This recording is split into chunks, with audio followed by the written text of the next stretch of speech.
ये जो किसी बड़े नेता की शराब पीकर विदेश में खबर चली, ये अपने आप में देश के लिए अगर ऐसा हुआ है तो बहुत चिंताजनक है।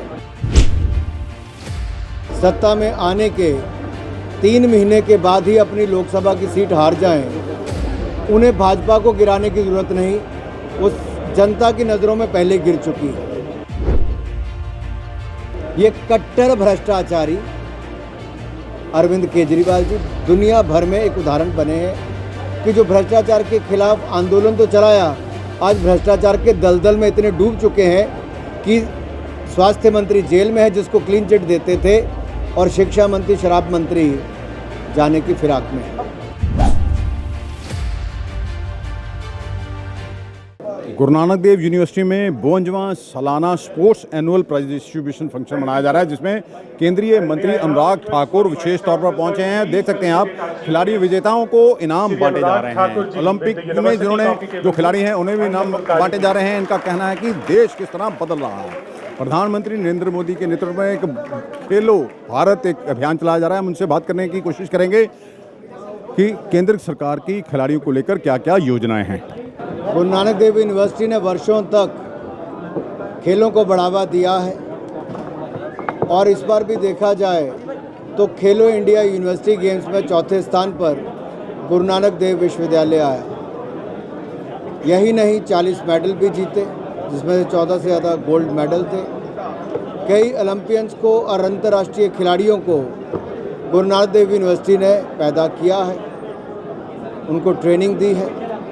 34 से ज़्यादा अर्जुन अवार्डी हों, 2 द्रोणाचार्य अवार्डी हों, पद्मश्री हों, ये सब गुरु नानक देव यूनिवर्सिटी से ही निकले हुए विद्यार्थी और खिलाड़ी हैं। मैं भी वर्षों तक द्वाबा कॉलेज जालंधर, जो गुरु नानक देव यूनिवर्सिटी का एक हिस्सा है, एफिलेटेड है, उसके माध्यम से पंजाब के लिए खेलता रहा, गुरु नानक देव यूनिवर्सिटी के लिए खेलता रहा, और उस समय भी हम राष्ट्रीय चैंपियन थे, चाहे अंडर 16 हो, अंडर 19 हो, अंडर 19 नॉर्थ जोन हो, या फिर यूनिवर्सिटी हो, या फिर रणजी ट्रॉफी हो, सभी में हम लोग चैंपियन रहे। वापस बहुत अच्छा लग रहा है खिलाड़ियों के बीच में आकर। खिलाड़ियों के जो नई सुविधाएं भारत सरकार ने लड़कियों के लिए स्पोर्ट्स हॉस्टल 200 बेड का और लड़कों के लिए 200 बेड का स्पोर्ट्स हॉस्टल दिया है, लगभग 20 करोड़ रुपये की लागत आई है। साइकिलिंग वेलोड्रम को सुधारने का काम किया है, उसको रेनोवेट किया है। स्पोर्ट्स साइंस और मेडिसिन का एक बहुत अच्छा centre ministry of youth affairs और गुरु नानक देव यूनिवर्सिटी के माध्यम से यहीं पर चलता है, जो वाइस चांसलर साहब ने इसको पर्सनली देखकर बहुत आगे बढ़ाने का काम किया है। मैं उनका आभार भी प्रकट करता हूं और आशा करता हूं कि देश के अन्य राज्यों में भी इस तरह के स्पोर्ट्स साइंस सेंटर की स्थापना होगी, जिससे खिलाड़ियों को लाभ मिल पाएगा। पंजाब मुख्यमंत्री को लेकर सवाल मचा हुआ है, कहा जा रहा है कि शराब पी रखी थी उन्होंने। सेंटर के पास तो तमाम ये एजेंसियां भी हैं, वहाँ पर एम्बेसी भी है। सच्चाई क्या है, ये लोगों के सामने आनी चाहिए। क्या सच में जो कहा जा रहा है, जो विपक्ष आरोप लगा रहा है, कि वो सच में सही है या ये आरोप बेबुनियाद है?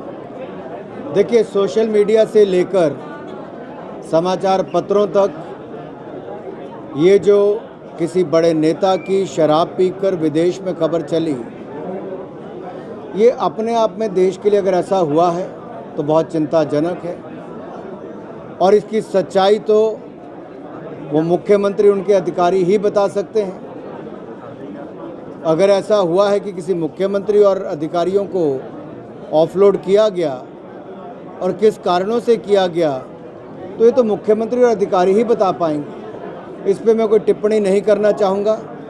लेकिन कहीं और जहाँ एक राज्य में उनकी सरकार वहाँ शराब घोटाले में घिरी है, तो दूसरी ओर ऐसे प्रकरण की बातें सामने आना सोशल मीडिया से मीडिया में अपने आप में बहुत सारे प्रश्न चिन्ह खड़े करता है कि जहाँ के स्वास्थ्य मंत्री जेलों में हों और शराब के घोटाले हो रहे हों, और ऊपर से इस तरह के चर्चाएं, आरोप, ऐसी प्रतिक्रियाएं सोशल मीडिया में हो, तो कहीं ना कहीं वो अपने आप में बहुत सारे सवाल खड़ा करता है कि आखिरकार ये धुआं उठा तो क्यों उठा।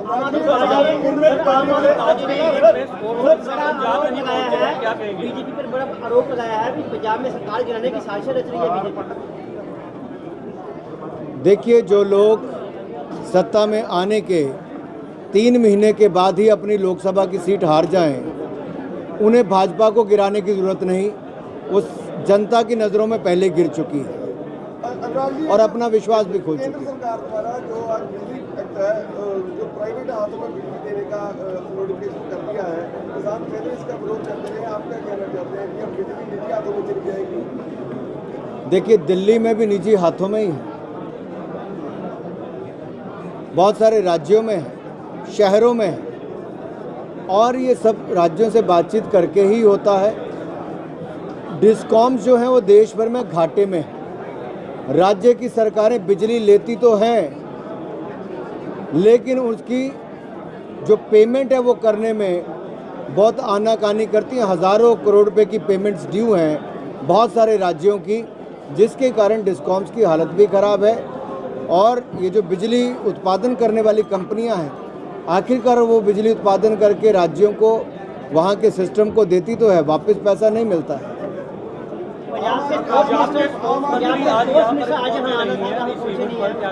कौन पहुँच रहे हैं? नहीं, देखिए, माननीय मंत्री जी, खेल मंत्री जी कहीं व्यस्त होंगे, और किसी मंत्री को, पॉलिटिशियन को कभी कोई ज़रूरी मीटिंग भी आ सकती है। वो युवा हैं, खेलों को बढ़ावा देना चाहते हैं। एक इवेंट में नहीं आए तो उसका कोई फ़र्क नहीं पड़ता है। गुरमीत जी अगर नहीं भी आ पाए, लेकिन बात यह है कि वो खेलों को बढ़ावा देना चाहते हैं, खेलों को बढ़ावा दें।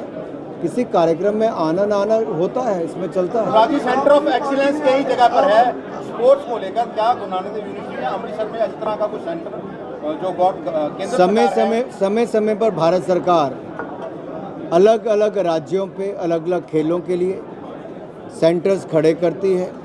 यहाँ पर भी मांग उठी है, और मैंने पहले भी मंच से कहा कि हम उसके लिए पूरे प्रयास करेंगे, ताकि चाहे वो हॉकी की टर्फ की बात हो, सिंथेटिक ट्रैक की बात हो, या सेंटर ऑफ एक्सीलेंस की बात हो, ये उचित मांग गुरु नानक देव यूनिवर्सिटी की तरफ से आई है, और हम इस पर पूरी पॉजिटिव तरीके से विचार करके निर्णय भी लेंगे। क्योंकि अगर मैं इस यूनिवर्सिटी से जुड़ा रहा हूँ अपने खेलने और पढ़ाई के समय से, तो मेरी भी कुछ जिम्मेदारी आखिरकार गुरु नानक देव यूनिवर्सिटी के प्रति भी है और खेलों के विकास के लिए भी। पहले बीजेपी पर ऑपरेशन नोटिस का पंजाब में अगर जो आपने प्रश्न उठाया कि नशे की बात, या गैंग वॉर की बात, या जेलों से चलने वाले अपराध की बात, ये बहुत बड़ा चिंता का विषय है। जिस राज्य ने आतंकवाद को वर्षों वर्षों तक देखा हो, वहाँ पर इस तरह की घटनाओं को पनपने ही नहीं देना चाहिए।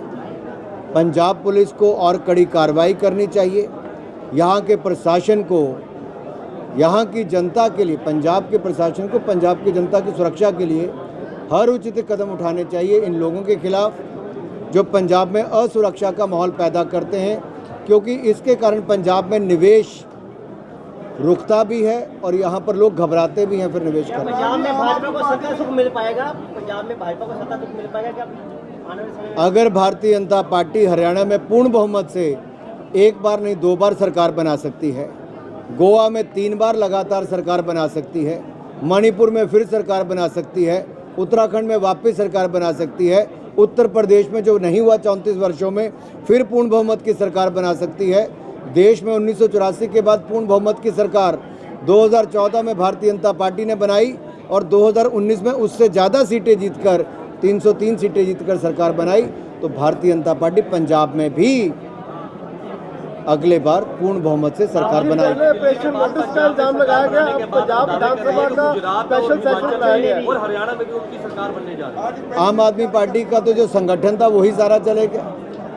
उनका प्रदेश अध्यक्ष, प्रदेश के महामंत्री, प्रदेश की महिला मोर्चा की अध्यक्ष, युवा मोर्चा से लेकर व्यापार प्रकोष्ठ से लेकर IT तक सारे ही आम आदमी पार्टी को छोड़कर भारतीय जनता पार्टी में हिमाचल प्रदेश में ज्वाइन कर गए। पहले ऑपरेशन नोटिस का इल्जाम लगाया गया, पंजाब विधानसभा का स्पेशल सेशन बुलाया गया। ये वो लोग हैं जो दिल्ली और पंजाब में पूर्ण बहुमत से हैं, केवल जनता को दिखावा करने के लिए, असली मुद्दे से हटने के लिए शराब घोटाला जिसके किंग पिन अरविंद केजरीवाल हैं, मुख्य आरोपी मनीष सिसोदिया हैं, ये अपने भ्रष्टाचार के मामलों से जनता का ध्यान हटाने के लिए, शराब घोटाले से जनता से बचने के लिए ये इस तरह का प्रोपेगेंडा करेंगे दिल्ली से पंजाब तक। लेकिन मैं इतना ही कहूँगा, कार्रवाई कानून के तहत होगी और जांच एजेंसियाँ अपना काम कर रही हैं। अगर शराब नीति इतनी पाक साफ होती तो इनको वापस ना करनी पड़ती।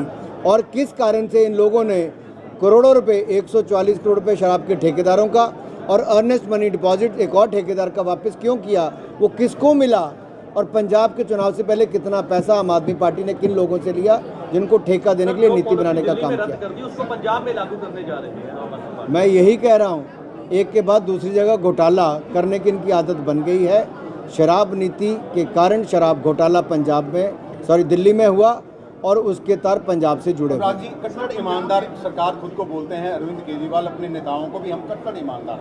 साथ ही साथ आरोप लगाते हैं सर वो सेंट्रल गवर्नमेंट के ऊपर, कहते हैं मित्रों का 10 लाख करोड़ रुपया इनकी ओर से एनपीए जो माफ कर दिया गया। मुझे लगता है जिस व्यक्ति ने कसम ही झूठ खाने की ले रखी हो, जो बेटी की कसम खाता हो कि राजनीति में नहीं आना, राजनीति में आया, जिसने कसम खाई हो बड़ा बंगला नहीं लूँगा, सबसे बड़ा बंगला लिया, जिसने कसम खाई हो सिक्योरिटी नहीं लूँगा, एक नहीं 2 राज्यों की सिक्योरिटी ली, और पंजाब के मुख्यमंत्री से ज़्यादा सिक्योरिटी दिल्ली के मुख्यमंत्री ने ले ली। वो एक के बाद झूठ बोलते हैं। ये कट्टर भ्रष्टाचारी अरविंद केजरीवाल जी दुनिया भर में एक उदाहरण बने हैं कि जो भ्रष्टाचार के खिलाफ आंदोलन तो चलाया, आज भ्रष्टाचार के दलदल में इतने डूब चुके हैं कि स्वास्थ्य मंत्री जेल में है जिसको क्लीन चिट देते थे, और शिक्षा मंत्री, शराब मंत्री जाने की फिराक में है। गुजरात में सरकार बनाने का दावा कर रहे हैं। पंजाब सरकार पहली बार हुआ कि जितने सरकारी मुलाजिम थे उनकी सैलरी जो है वो 10 दिन लेट देनी पड़ेगी, और उसके बाद केंद्र सरकार 690 करोड़ देती है तो फिर जाके सैलरी होगी। तो ऐसे में जो वादे थे वो कैसे पूरे होंगे? तो अगर केंद्र ही पैसा देगा तो ये सैलरी देगी। देखिए हालत पंजाब की क्या कर दी है, ये 4 महीनों में देखने को मिल रहा है। सैलरी देने के लिए पैसे नहीं, दुनिया भर में इनके ढिंडोरे बजने शुरू हो गए। उपचुनाव ये हार गए मुख्यमंत्री जी की सीट पर, निवेश आने बंद हो गए, और खनन माफिया जिसकी ये बात करते थे, आज हाई कोर्ट तक ने लताड़ लगाई पंजाब सरकार को और खनन माफिया को कि ये देश की सुरक्षा के साथ भी खिलवाड़ आम आदमी पार्टी की सरकार और इनके खनन माफिया के लोग पंजाब में कर रहे हैं, जहां से टैंक तक नहीं जा सकते। आप कल्पना कीजिए पंजाब को किस दिशा में आम आदमी पार्टी की सरकार लेकर जा रही है, जहां माफिया माफिया माफिया, भ्रष्टाचार भ्रष्टाचार भ्रष्टाचार, ये इसी की तूती बोल रही है। धन्यवाद। ये थे केंद्रीय मंत्री अनुराग ठाकुर। इन्होंने आम आदमी पार्टी खासकर अरविंद केजरीवाल को भ्रष्टाचार, इनका कहना ये कट्टर ईमानदार नहीं, कट्टर भ्रष्टाचारी हैं, क्योंकि ये जो वायदे करके लोगों के साथ सत्ता में आए थे, जो इन्होंने वायदे की थे, झूठी कस्में खाई थी, पंजाब का इन्होंने बुरा हाल कर दिया है। जो नशा माफिया, रेत माफिया सरगर्म है। इनका कहना है कि बीजेपी जरूर पंजाब में सरकार बनाएगी, ये तो समय ही बताएगा कि आने वाले दिनों में बीजेपी के दावे कितने सच्चे हो पाते हैं। अमृतसर से D4 न्यूज़ के लिए दीपक भंडारी की खास रिपोर्ट।